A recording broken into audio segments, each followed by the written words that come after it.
بسم الله الرحمن الرحيم نحمده ونصلي على رسوله الكريم أما بعد أعوذ بالله من الشيطان الرجيم بسم الله الرحمن الرحيم اقرأ باسم ربك الذي خلق الإنسان من علق اقرأ ربك الأكرم الذي علم بالقلم علم الإنسان ما لم يعلم صدق الله العلي العظيم.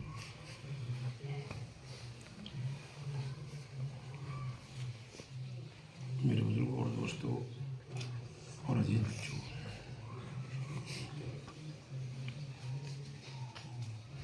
قرآن کریم کی یہ مجلس جیسا کہ آپ کو معلوم ہوا حسین کوچنگ کے سلسلے میں اس سے پہلے متعدد مجلسیں ہو چکی ہیں اور یہ بھی آج تقریب ہو رہی ہے. یہ بہت ہی مبارک مجلس ہے. حضرت عباس رضی اللہ تعالیٰ عنہ قرآن پاک کی شرح ختم ہوتا تو بلائے جاتے تھے اور حضرت دعا فرماتے تھے. یہ مقبولیت کی گھڑی ہوتی ہے.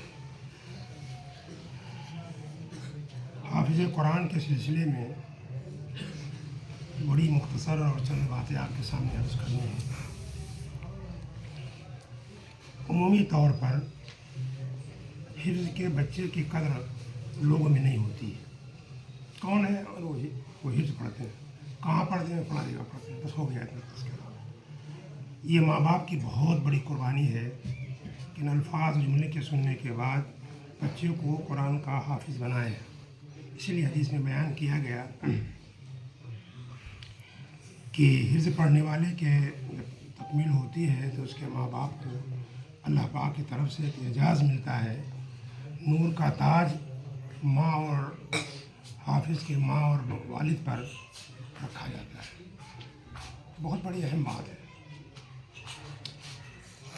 بسا اوقات بعض لوگوں کے ذہن میں جو یہ بات آتی ہے کیا بچے کو پڑھا دیا، اور ایک چیز اور کہی جاتی ہے جو بہت ہی خطرہ ہے ایمان سے آدمی دھو بیٹھے کہ صاحب کیا جنم روگ پڑھا دیا، زندگی بھر یاد کرنا پڑا ہے. یہ بہت خراب بات ہے. اس سے ایمان کا خطرہ ہے کہ ایمان ضائع ہو جائے. بڑی اہم بات ہے. اللہ ہم سب کی حفاظت فرمائے. حافظ قرآن کو ایک ایوارڈ ملے گا، ایک انعام ملے گا، اور ایوارڈ یہ ہوگا کہ حکم ہوگا کہ اپنے خاندان سے 7 لوگوں کو 10 لوگوں کو، بعض روایت میں تو اور بھی زیادہ آتا ہے، مضبوط روایت یہی ہے کہ ایسے لوگ جن پر جہنم واجب ہو چکی ہو، ان کا فیصلہ ان کے لیے جہنم کا فیصلہ ہو چکا ہو، ان کو لے آؤ اور ان کو جنت لے جاؤ بغیر حساب کتاب کے. یہ بہت بڑی بات ہے. اگر یہ چیز ہمارے اور آپ کے ذہن میں بیٹھ جائے تو شاید کوئی گھر ایسا نہ بچے اور کوئی باپ ایسا نہ بچے جو اپنے بچے کو قرآن کی تعلیم نہ دے. چلیے یہ بخشش کا ٹھکانہ ہو جائے گا. اور کہیں اگر گڑبڑ کیا تو حکم ہوگا حافظ قرآن بچے سے کہا جائے گا دیکھو یہ چونکہ حفظ سے نفرت کرتا تھا، اس کو ہلکا سمجھتا تھا، خبردار اس کی سفارش نہ کرو. بہت اہم بات، بہت بڑی اہم بات. اس لیے بڑی احتیاط کرنی چاہیے اور کوشش کرنا چاہیے کوئی گھر حافظ قرآن سے خالی نہ ہو. یہاں تو ہمارے یہاں دھیرے دھیرے رواج بڑھ رہا ہے. اگر آپ سہارنپور، مظفر نگر، میرٹھ، بلکہ دوابا کا حلقہ کہنا چاہیے، اگر وہاں آپ جائیں تو اگر 4 بھائی ہیں تو ہو سکتا ہے ایک حافظ نہ ہو، سب حافظ ہوں گے. پہلے حفظ پڑھیں گے، اس کے بعد اگلی تعلیم ہوگی. تو پڑھنا چاہیے اور اس کو معمولی نہ سمجھنا چاہیے. بچے بھی اس تعلیم کو معمولی نہ سمجھیں. بیان کیا گیا اور میں نے بتایا کہ جو لڑکا حفظ پڑھنے کے بعد اپنے کو کمتر سمجھے تو اس نے گویا کی ناشکری کی، قرآن کی گویا کی بے ادبی کی. اسی لیے ایسا نہیں کرنا چاہیے. ایک حدیث میں بیان کیا گیا، عجیب بات بیان کی، اللہ ہو جائے اعجاز سمجھیں کہ مولانا نے جو بات کہی کچھ ایک شوق پیدا ہو، ایک ولولہ پیدا ہو بچوں میں بھی حفظ کرنے کا. روایت میں آتا ہے کہ حفظ پڑھنے والے بچے کو کل قیامت کے میدان میں ایک موتی ہوتی ہے مرجان، اس کا ایک محل ملے گا اور اس محل میں 70,000 دروازے ہوں گے. بہت بڑی بات ہے. یہ کثرت جب ہوتی ہے دروازوں کی تو اس مکان کی قیمت بڑھتی ہے. 70,000 دروازے ہوں گے اور جب اندر داخل کیا جائے گا تو ایک جب دروازہ کھلے گا تو حدیث میں آتا ہے کہ 70,000 فرشتے اس کو مبارکباد دینے کے لیے جنت کے اندر داخل ہوں گے. 70,000 فرشتے، اور ہر فرشتہ اپنے ہاتھ میں کچھ انعام لیے ہوگا. یہ ہوتا ہے ایسے موقع پر وہ ہے کہ تحفہ پیش کرے گا، یہ تحفہ قبول کر لو، حفظ قرآن کے باعث تم کو دیا جا رہا. اب 70,000 فرشتے اس طرح دے رہے ہوں. پھر دوسرا دروازہ کھلے گا، اس سے فرشتے دونے آئیں گے، یعنی 70,000 کی جگہ 1,400 ہوئی وہ آئیں گے.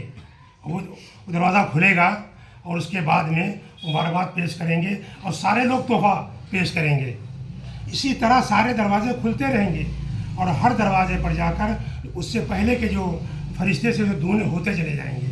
یعنی 70,000 کو اگر اس طرح ترتیب دو گے تو تقریباً 4,90,00,000,000 گویا کہ فرشتے ہو گئے جو اس کا استقبال کریں گے اور اتنے لوگ تحفہ و تحائف پیش کریں گے. کتنی بڑی دولت ہے. اگر یہ دولت سمجھ میں آ جائے تو بچوں کو پڑھنا آسان ہو جائے. یہ کچھ ملنے والا ہے، گھبرائیں نہیں، پریشان نہ ہو. اگر کچھ دیری بھی ہو رہی تو کوئی حرج کی بات نہیں، اتنی بڑی دولت ملنے والی ہے.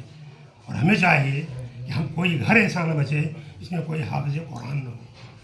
حافظ قرآن پڑھنے والے بچوں کا ایک مقام ہوتا ہے. بچوں ذرا سمجھو، اپنا ایک مقام ہوتا ہے. اس مقام کا اگر آپ لحاظ نہیں کریں گے تو وہ جرم ہوگا. یہ آپ کے لیے نصیحت ہے. آپ اپنی نصیحت کو یاد رکھیں اور ساتھ لے کے جائیں. فرمایا گیا کہ ایک بچہ اگر حافظ قرآن ہو، ایک اگر کوئی پولیس والا چوراہے پر مقرر ہو اور اپنی وردی میں نہ ہو تو جانتے ہو کیا ہوگا؟ یہ جرم ہوگا اس کا کہ صاحب یہ آن ڈیوٹی اور وردی میں نہیں، یہ جرم ہے. لہذا ہمارے حفظ کے بچے ذرا خیال رکھیں کہ آج نہیں، موت تک کے اپنے لباس کو صحیح رکھیں.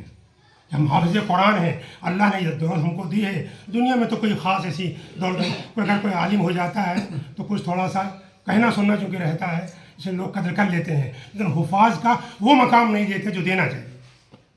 ہم اپنے لباس کو صحیح رکھیں، کہیں ایسا نہ ہو کہ ہم آن ڈیوٹی ہوں اور ہمارے پر وہ لباس نہ ہو اور وہ ہم مجرم قرار دیے جائیں. اسی طرح اور بچوں کی طرح اور تعلیم کی طرح ہمیں نہیں رہنا ہے. جس طرح چاہیں بچوں میں کھیلیں کودیں، ہنسی مذاق کریں، پھوڑ باتیں کریں، یہ ہمارا مقام نہیں. آپ حافظ قرآن ہو کہ دولت اللہ پاک نے آپ کو عطا فرمائی ہے، اپنے مقام کو پہچانیں اور محنت کریں. قرآن کے یہ الفاظ کا مطلب، یہ جو مقام مل رہا ہے جو بیان کیا گیا ہے، یہ قرآن کے الفاظ کا ہے. آگے اور منزلیں ہیں، اور منزلیں، مثلاً قرآن کے ترجمہ یاد کرنا اور اس کے مفہوم کو سمجھنا، یہ بہت اہم چیز ہے. وہ بھی انشاءاللہ حاصل کرنے کی کوشش کرنا، لیکن اس کو ہلکا بھی نہیں سمجھنا. یہ انشاءاللہ ہلکا نہیں ہوگا، لیکن نہیں، اسی میں بس نہیں کرنا ہے، آگے اور پڑھنا ہے. ہم عربی پڑھیں، ہم قرآن کا تاکہ ترجمہ سمجھیں. قرآن دستور عمل ہے، دستور حیات ہے. ہمیں زندگی گزارنے کا طریقہ بتاتا ہے، ہمیں اس طرح زندگی گزارنی ہے. اس طرح ہم کو زندگی وہ معلوم کرنا پڑے گا. اس کے لیے اور کچھ پڑھیں گے، حاصل کریں گے، تب تو انشاءاللہ معلوم ہوگا، ورنہ پھر دقت آ جائے گی. تو اپنے لباس کو صحیح رکھو، اپنے چہرے کو صحیح رکھو اور اپنے مقام کو پہچانو. یہ نہیں جہاں جس طرح چاہا اس طرح گفتگو کر لیا. اللہ نے مقام دیا ہے آپ کو. پڑھیں بھی، قرآن کا ادب کریں. قرآن بڑی اہم چیز ہے، اس کا ادب کریں. با ادب با نصیب، بے ادب بے نصیب. قرآن کو کھول کے باتیں نہ کریں، قرآن کو کھول کر ہنسی مذاق نہ کریں، بلکہ نہیں، ہم کو قرآن پڑھنا ہے، ہم کو جم کے پڑھنا ہے، ہم کو یاد کرنا ہے اور موت تک کے یاد کرنا ہے. قرآن ایک ایسی چیز ہے جس کو سب کو پڑھنا ہے، خواہ نظرہ ہی کیوں نہ ہو. جو عوام لوگ ہیں وہ کم از کم ایک پارہ، اگر کچھ دقتیں آ رہی ہوں آدھا پارہ، لیکن قرآن تلاوت ہونی چاہیے اور روزانہ ہونی چاہیے. ایک حافظ قرآن کو کم سے کم 3 پارے کی تلاوت کرنی چاہیے، 3 پارے کی تلاوت کرنی چاہیے. اور اس وقت کے بھائی حالات اس طرح کے بھی ہیں، ذرا اپنے کو سنبھالیں اور دعائیں کریں. بعض اللہ نے فرمایا کہ آج کل وہ حالات آ گئے ہیں کہ کم سے کم 3 مرتبہ سورہ مزمل پڑھ کر اور دعا کی جائے. حالات دنیا کے اور ملک کے کچھ اچھے سے نہیں ہیں. اللہ ہم سب کی حفاظت فرمائے. آپ کو اللہ نے مقام دیا ہے، آپ حافظ قرآن ہیں. آپ اگر اپنے لیے دعا کیجیے، اور سب سے اہم دعا یہ ہے ان حالات میں ہم اور ہمارے گھر والے، ہمارے گھر کے لوگ، خاندان کے لوگ ایمان پر قائم رہیں. یہ بہت بڑی اس وقت ایک چیز آ رہی ہے عالمی اعتبار سے. اس لیے انشاءاللہ کوشش کریں گے انشاءاللہ آپ لوگ. ہاں، اور دعائیں مانگیں. اس وقت اہل اللہ نے فرمایا کہ 3 مرتبہ سورہ مزمل پڑھ کر دعائیں کی جائیں. حالات بد سے بدتر آ رہے ہیں. اللہ ہم سب کی حفاظت کرے.